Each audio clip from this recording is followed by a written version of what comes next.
যেই কথা বলতেছিলাম, বেনামাজিকে আল্লাহ পাক রব্বুল আলামিন কবরের মধ্যে তিনটি শাস্তি দিবেন। এক নম্বরে কবরটাকে আল্লাহ পাক রব্বুল আলামিন সংকীর্ণ করে দিবেন, এত ছোট করে দিবেন যে যখন কবরটাকে ছোট করে দিবেন এক হাড় অপর হাড়ের মধ্যে ঢুকে যাবে। নাউযুবিল্লাহ। শুধু তাই নয়, মুসলমান ইমানদার আল্লাহর গোলাম ওই বেনামাজির কবরটার মধ্যে আল্লাহ পাক রব্বুল আলামিন জাহান্নামের আগুন দিয়ে দিবেন।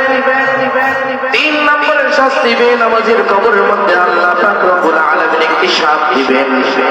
ওই সাপটি একদিন পথ চললে যেই পরিমাণ যাওয়া যায় ওই পরিমাণ লম্বা হবে। শুধু তাই নয় রে মুসলমান, ওই সাপের চোখ দুটো হবে আগুনের এবং দাঁতগুলো হবে লোহার।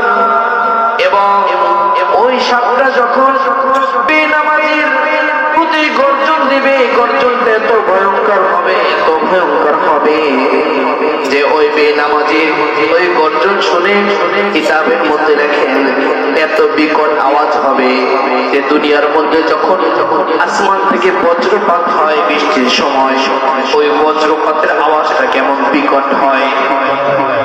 যদি কাছে পড়ে কি অবস্থা হয়, মারা যায়, কানের তালি ফেটে মারা যায়। কত বিকট একটা আওয়াজ। কিতাবের মধ্যে মুফাসসিরে কোরআন লেখেন বেনামাজির কবরের মধ্যে যে এমন সাপটা হবে তার গর্জনটা তার এত ভয়ঙ্কর, এত বিকট হবে, বজ্রর আওয়াজের চাইতেও বেশি ভয়ঙ্কর হবে। শুধু তাই নয়, ওই বেনামাজিকে আল্লাহ পাকের ওই জাহান্নামের আযাবের যে সাপটা, ওই সাপটা ধ্বংসন করবে। যখন প্রথমবার ধ্বংসন করবে 70 হাত মাটির নিচে চলে যাবে। 70 হাত মাটির নিচে চলে যাবে। আবার সেখান থেকে তোলা হবে আর বলতে থাকবে, হে আল্লাহর নাফরমান,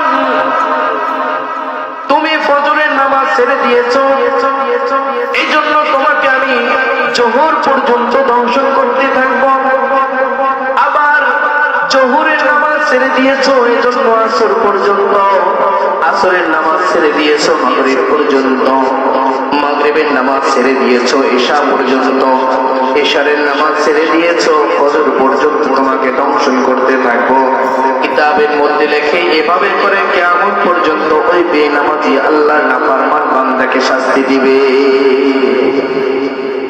এত ভয়ঙ্কর এই শাস্তি কে কে সহ্য করতে পারবেন বলেন?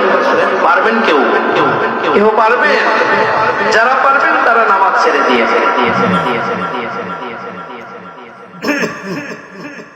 নানুপুরি হুজুর রহমাতুল্লাহ আলাইহি জমিরুদ্দিন সাহেব হুজুর বলতেন, তার নসিহতের মধ্যে একটা আছে যে বাবা দুনিয়াতে ওই পরিমাণ গুনাহ করো, কথাটা ভালো করে খেয়াল করেন, বাবা তুমি ওই পরিমাণ গুনাহ করো যেই পরিমাণ গুনাহ করলে শাস্তি ভোগ করার শক্তি তোমার আছে।